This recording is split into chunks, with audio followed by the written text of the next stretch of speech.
पहले हम एक चीज़ जान लेते हैं कि जो डिफरेंशियल इक्वेशन का आधा पार्ट था वो हम सेकंड सेमेस्टर में कवर कर चुके हैं और वो इसका बेस है। जो हम आगे यहाँ पे पढ़ने वाले हैं उसके लिए आपको वो ज़रूर आना चाहिए, सेकंड सेमेस्टर का डिफरेंशियल कैलकुलस। वहाँ के मेथड यहाँ पर यूज़ होने वाले हैं।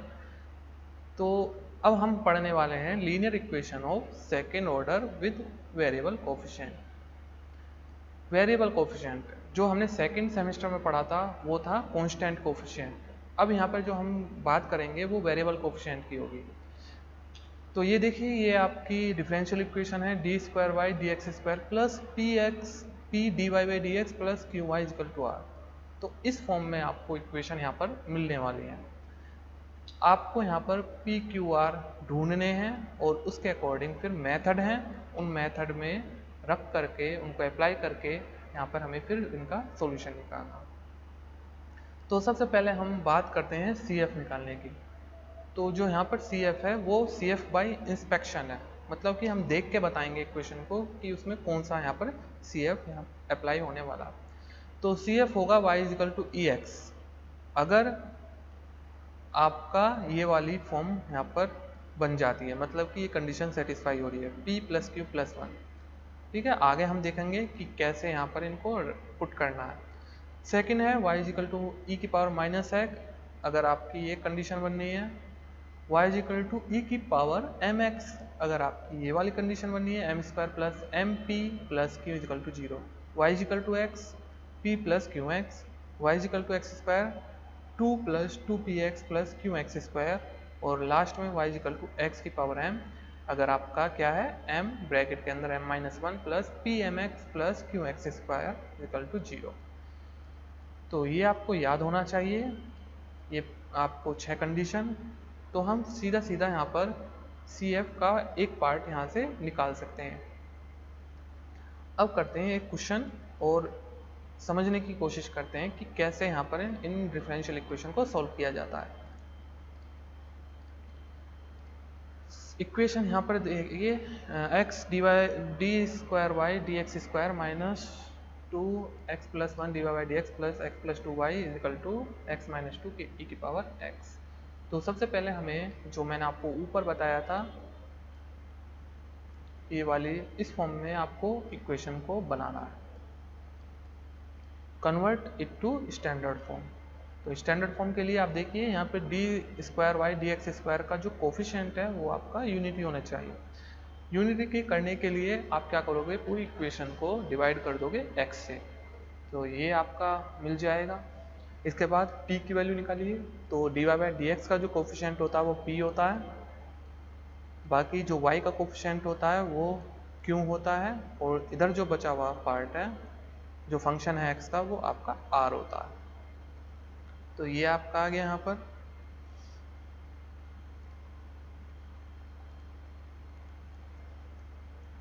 आपको यहाँ पर जो पी क्यू आर है वो कहाँ से उठाने हैं, स्टैंडर्ड फॉर्म से, मतलब कि यहाँ से।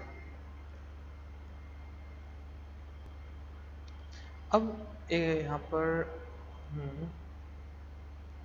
अब देखिए पी क्यू आर को लेकर के कौन सी यहाँ पर कंडीशन सेटिस्फाई हो रही है, क्या ये वाली हो रही है, ये वाली हो रही है, ये वाली।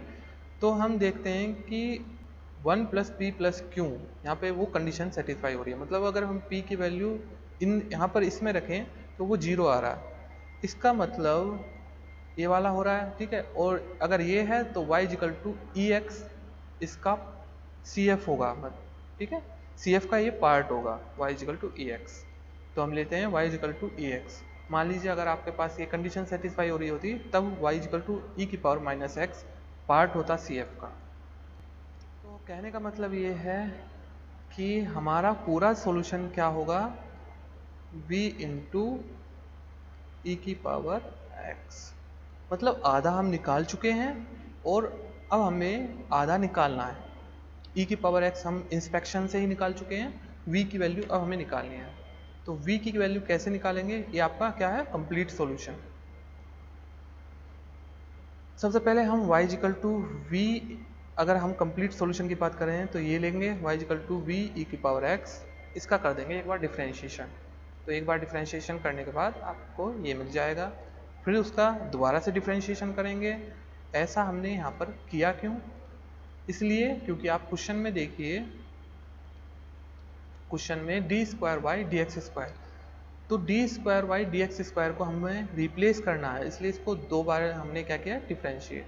अब आप ये वैल्यू इसमें पुट कर दीजिए इक्वेशन 1 में, d square y d x square को आप ये पुट कर दीजिए, d y by d x की जगह ये रख दीजिए और वाई की जगह ये रख दीजिए, और यहाँ पर जो आपका कैंसिल हो रहा है उसको कैंसिल कीजिए, और आपके पास जो यहाँ पर रिड्यूस होकर के इक्वेशन आएगी, ये मैंने यहाँ पर रख दिया है, ठीक है, यहाँ पर, और फाइनली हमारे पास ये इक्वेशन आ जाएगी, ठीक है। अब यहाँ पर आपको ये देखना है कि कौन सा मेथड यहाँ पर अप्लाई होने वाला है। मेथड की अगर हम बात करें तो ये वही मेथड है जो कि हम सेकंड सेमेस्टर में सीख चुके हैं। इसके लिए अब आप क्या करोगे, सबसे पहले d v over d x को पी पुट कर दोगे, ठीक है। तो यहाँ पर हम डी वी, ये आप देखोगे तो d over d x, d v over d x, इसको हम इस तरह से लिख सकते हैं। तो ये तो आपका P हो जाएगा, हमने इसको मान लिया P, तो क्या बचा आपका dP ओवर dx, तो वो ये यहाँ पर लिख दिया। इसके बाद ये 2 ओवर x आ गया, और आपका dV ओवर dx हमने अभी माना था P है, तो P आ गया, और x माइनस 2 ओवर x। अब आप देखिए ये इक्वेशन लीनियर है, तो इसको लीनियर की तरह हम यहाँ पे करेंगे सॉल्व। लीनियर में क्या करते हैं हम, सबसे पहले निकालते हैं इंटीग्रेटिंग फैक्टर। तो यहाँ पर हमने इंटीग्रेटिंग फैक्टर निकाला, ठीक है, वो आपका आ जाएगा यहाँ पर 1/x²। फिर आप यहाँ पर p इंटू एक्स स्क्वायर, जो जैसे कि हम लीनियर डिफरेंशियल को सॉल्व करते हैं उस तरह से यहाँ पे सॉल्व करेंगे, ठीक है। तो यहाँ पर x minus 2 over x into 1/x² dx plus c1। इसके बाद इसका इंटीग्रेशन किया हमने, नीचे एक्स क्यूब बन जाएगा, और फिर अलग अलग इसको सेपरेट न्यूमरेटर में लिख लेते हैं, आपका ये बन जाएगा, इसका इंटीग्रेशन किया ये आ गया, और फाइनली हमें यहाँ पर इस एक्स स्क्वायर को भी इधर भेज देते हैं। ये आपकी किसकी वैल्यू थी, p ओवर एक्स स्क्वायर की वैल्यू, तो एक्स स्क्वायर को भी इधर भेज देंगे तो ये बन जाएगा आपका। तो p की वैल्यू आपकी ये आ गई, लेकिन p की वैल्यू अभी हम मान के क्या चले थे, dv ओवर dx, तो p को हम वापस से dv ओवर dx की फॉर्म में लिख लेते हैं, ठीक है। यहाँ पर हमने p को dv ओवर dx की फॉर्म में लिख लिया। अब आप देखिए फिर से सेकंड सेमेस्टर का एक यहाँ पर मेथड यूज हो रहा है, वो है वेरिएबल सेपरेबल। अब आप x को इधर ले जाइए और कर दीजिए इसका इंटीग्रेशन।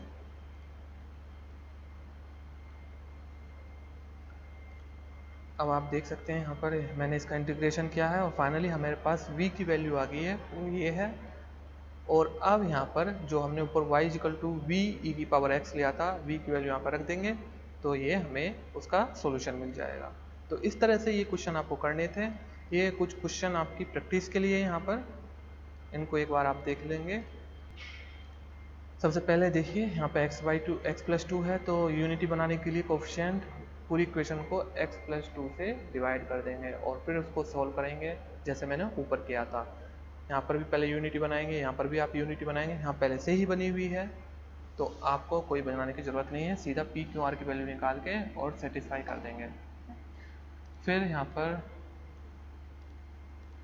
इसको भी यहाँ पे इस तरह से सॉल्व कर लेंगे, पहले पूरी इक्वेशन को एक्स स्क्वायर से डिवाइड कर देंगे और फिर सॉल्व करेंगे। ये जो क्वेश्चन है इसमें आपको y equal to cot x पहले से ही यहाँ पर दिया आया, ये आपको दिया हुआ है, तो आपको कुछ नहीं करना, आपको कोई एक्सपेक्ट करने की ज़रूरत नहीं है। आप सीधा y equal to v cot x, यहाँ पे हमें CF दिया हुआ है और यहाँ से हमें स्टार्ट करना, ठीक है। इसका एक बार डिफ्रेंशिएशन करेंगे, दो बार डिफ्रेंशिएशन करेंगे, इसमें रखेंगे, और फिर बाकी जैसे होता आया है उस तरह से आपको यहाँ पे करना। अब होता क्या है कि ज़रूरी नहीं है कि ऊपर जो वो हमने 6 कंडीशन देखी थी उसमें से कोई अप्लाई हो रहा हो, तो ऐसी कंडीशन में हम क्या करते हैं, एक नया मेथड यहाँ पर है उसके लिए। तो उसमें सबसे पहले हम u की वैल्यू निकालते हैं, क्योंकि ऊपर हमने देखा था कि आधा सॉल्यूशन तो हमें इस फ्रैक्शन से ही मिल जाता था, लेकिन यहाँ पर अगर वो कंडीशन अप्लाई नहीं होती हैं तो हमें दोनों ही सॉल्यूशन खुद से निकालने होंगे। उसके लिए सबसे पहले आप इसको स्टैंडर्ड फॉर्म में, जैसे कि ये क्वेश्चन है, इसको स्टैंडर्ड फॉर्म में चेंज कीजिए और फिर पी क्यू आर की वैल्यू निकालिए। तो आपकी पी की वैल्यू ये हो जाएगी और ये आपकी क्यू की वैल्यू होगी और ये आपका पूरा आर हो गया। ठीक है, ये हमने यहाँ पे लिख दिया। अब आपको y is equal to u या y is equal to u भी निकालना है। ठीक है, ये जो है आपका सॉल्यूशन होगा।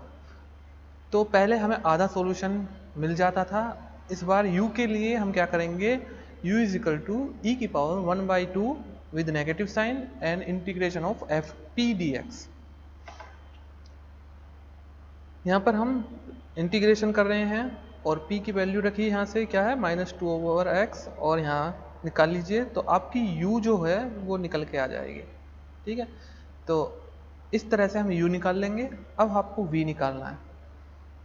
v निकालने के लिए रिड्यूस टू नॉर्मल फॉर्म, आपको जो ये ऊपर इक्वेशन दी है इसको आपको नॉर्मल फॉर्म में बनाना। नॉर्मल फॉर्म क्या होती है, d²v/dx² plus xv is equal to y। अब यहाँ पर x और y दोनों की वैल्यू चाहिए, तो दोनों की वैल्यू आएगी इन फॉर्मूले से। x की वैल्यू आती है इससे, तो ये आपको याद रखना होगा q minus 1/2 dp/dx minus 1/4 p²। यहाँ पे सारी वैल्यू रखिए तो आपका आ जाएगा ये 1।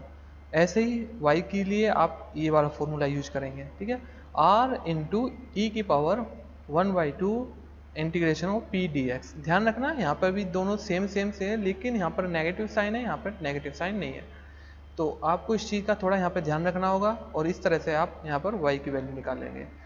x और y की जो वैल्यू आई है उसको इसमें पुट करेंगे, तो x की वैल्यू आई थी आपकी 1, तो यहाँ पे v आ जाएगा। y की वैल्यू कितनी आई थी, e की पावर x। अब ये जो फॉर्म आई है इसको आपको जो हमने सेकंड सेमेस्टर में मेथड पढ़े थे उनसे सॉल्व करना। तो कैसे करेंगे, सबसे पहले हम यहाँ पर इसको d² + 1 की फॉर्म में लिख लेंगे इज इक्वल टू e की पावर x। ऑक्सिलरी इक्वेशन बनाएंगे, ऑक्सिलरी इक्वेशन बनाने के बाद m² + 1 उसके रूट निकालेंगे, तो आप यहाँ पर देख सकते हैं इमेजिनरी रूट आएंगे। फिर उसके लिए आप यहाँ पर CF निकालोगे, CF आ गया। अब CF के बाद PI निकालना है आपको, क्योंकि यहाँ पे e की पावर x है तो यहाँ पर ये वाला कि हम डायरेक्ट ही यहाँ पर x is equal to a की वैल्यू क्या होती है 1, a होता है आपका कोफिशिएंट ऑफ x। तो जहाँ भी आपको d दिखाई दे रहा है वहाँ पर आप 1 पुट कर दीजिए, आपका यहाँ पर PI निकल के आ जाएगा। अब अगर हमें कंप्लीट सॉल्यूशन देखना है तो वो क्या होता है CF + PI। आप यहाँ से CF उठाइए, CF है ये आपका ये, और PI लीजिए ये, और ये आपका यहाँ पर V की वैल्यू आ गई। ठीक है, लेकिन हमारा जो कंप्लीट सॉल्यूशन था, जो अभी हमें जो क्वेश्चन दिया गया था उसका कंप्लीट सॉल्यूशन क्या है, V इंटू यू।